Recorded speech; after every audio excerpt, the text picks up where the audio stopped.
Boomers really are the most out of touch and entitled generation there is, and it's not even close. I know a friend from high school whose parents just sold their house. They were selling it for $1.075 million, and they bought it in 1992. You want to know for how much? $100,000. So I'm curious, I'm being nosy, I'm snooping. I'm like, how much was $100,000 like to us in today's dollars? $228,000. And this ain't no shack. This is not no shack. This is like a 4-bedroom, 3-bath, like McMansion, okay, in a very beautiful town. And the boomers would like to tell you, if you cut back on the avocado toast, if you don't get that coffee, if you don't do blah, blah, blah, blah, blah, then you can do it too. The simple thing is, y'all had pensions. Y'all were buying houses for like $228,000. And I know you had the interest rates. They were at 8%. I checked. I would take a $228,000 mortgage at 8% right now without question. The people that would actually fall in line to buy homes in modern day would fall around the generations of late Gen Z, millennials, pretty much all the millennials.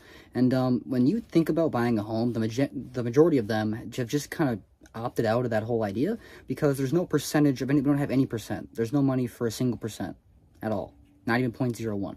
So, and it's really obvious to tell the way the economy has changed, the way that boomers talk about the grasp of such a large amount of money, like $1 million. Do you guys ever see yourself having $1 million? I mean, maybe one day, if your 401ks work out the way they're supposed to, if your IRAs, if everything compound interests is up to the amount that you one day hope to be, if God allows you to live that long and good enough health and faith, then maybe you'll be able to enjoy that one day. But $1 million seems so out of range, out of touch, when the majority of boomers bought their houses for what seems like pennies, chump change, peanuts these days for what we're buying ours for now, and they're able to sell it for 5 times, 10 times, a majority, almost 100x, it feels like, compared to, you know, if you buy a house now, will you be able to sell that for like 100x per se, kind of over-exaggerating, but let's say 10x more realistically in your future once you reach the boomers' ages that they're currently at? Do you personally ever see yourself having that sort of thing? Or if you are a homeowner, do you personally feel like home rates are kind of out of touch for the majority of people with their pay raises, being that if you don't have a decent job, if you're not making a certain amount of money a year, if both of your partners aren't, you know, paying something, it's kind of hard to continue on with this raising cost of living that seems to be a crisis for most. Millennials and Gen Z have now been rated the poorest generations in all of U.S. history. Most people from those generations will never be able to own a house. They will live paycheck to paycheck and most likely work until they pass away. They won't have retirement, pension, or anything like that. They are also more poor than people that lived during the Great Depression. Mind you, the Great Depression was only 10 years. But millennials and Gen Z, most of them will be poor for years to come. Most people from those generations are also in massive amounts of debt and also suffer from very high inflation rates. Also, rent for millennials and Gen Z is usually 40 to 50% of their paychecks or even higher monthly. People from older generations, when they were going to pay for rent, most of the time back in the day, it was 30% or lower. On average, it was 25%, and sometimes even as low as 15 or 10%.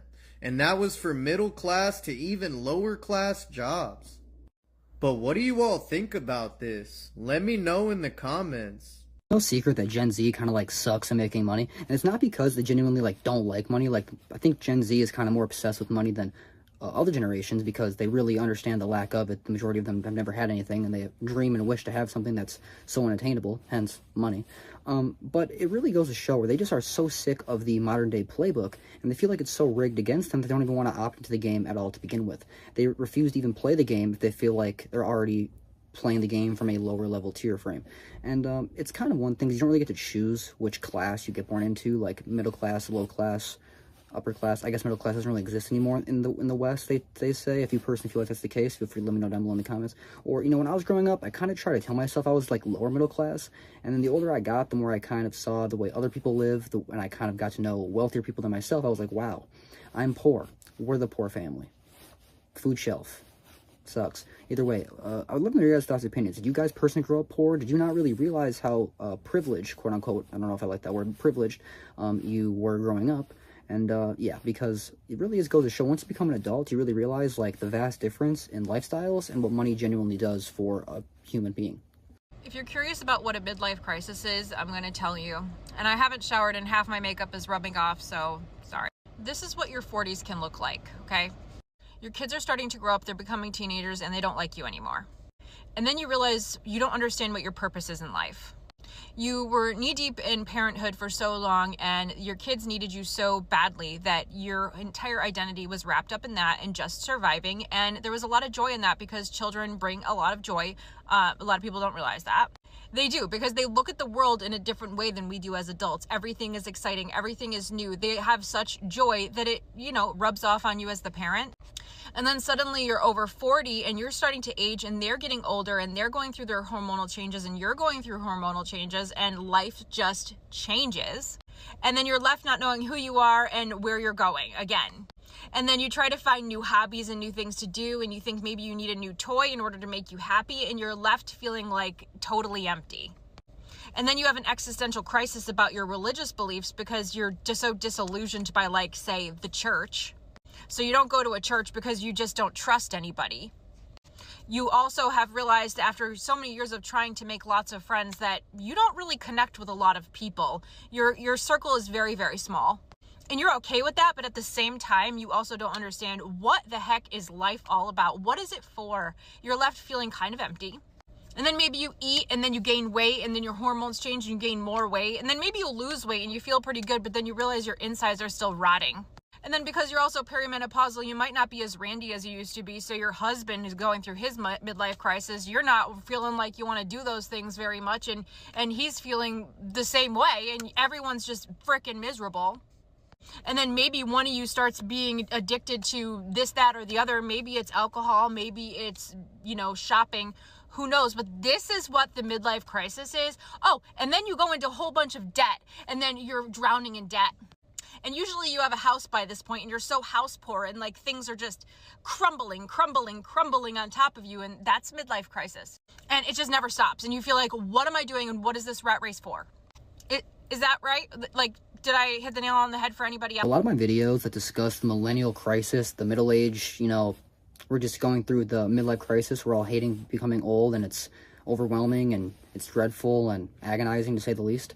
Which I guess it seems like that was a lot. It sounds over exaggerative, but that was, to say the least. I think for a lot of people, especially if you read through some of the comments on my videos, a lot of you guys share similar sentiments regarding feeling kind of down and about getting older, and about you're seeing your friends fade, you're seeing your friends die, you're seeing your family pass, and you're seeing everything that you grew up once anticipating feeling like a scam. You're kind of seeing it through the real light and the shades of reality, and it's not really so humbling. It's humbling, but it's not very nice for most people. And I do understand the majority of my audience is middle-aged, so that does make sense that would touch home with a lot of you guys. But I feel like the majority of generations are kind of starting to experience that. I feel like back when I was younger, the one thing I will give boomers is they kind of tried to hide the adulthood from kids for a while, which kind of kept us naive. But which some of us feel like we got scammed and lied to about our lives, but at least we were able to enjoy it for a little bit. Now it's like even the younger generation, like we see Gen Zs, they're extremely into politics. The people are talking about Gen Z, Gen Alpha are becoming some of the most religious generations of past history because they're so, focused on the modern times, the zeitgeist of the internet, and how, like, whenever something bad happens, it's right in front of your face. So it's not just like, you live across the country, it's always involved with you no matter where it's at. So do you personally feel like the internet is good for this reason? Do you feel like this is in the right direction for society? Or is this kind of just making us age faster, which a lot of you guys did have a lot of opinions in my last video where Gen Z seems to be aging faster than millennials or any other generation, which I don't know if that's the case, but some of you guys seem to. Which generation you're from, the odds of you being broke are higher than not. And if you want to bitch and complain about that down below in the comments, I love to read those and reply to the ones I see fit, as well as a huge shout out to the handful of you guys checking out these videos daily. I've genuinely been trying to be as consistent as I can with more authentic commentaries and different types of conversations, so I really do appreciate you guys showing up every day and showing your support. And a huge shout out to the handful of you guys checking out those links down below in the description. Those are always some of the best ways to support me and the content around here. It's kind of like I got for this one, so bye.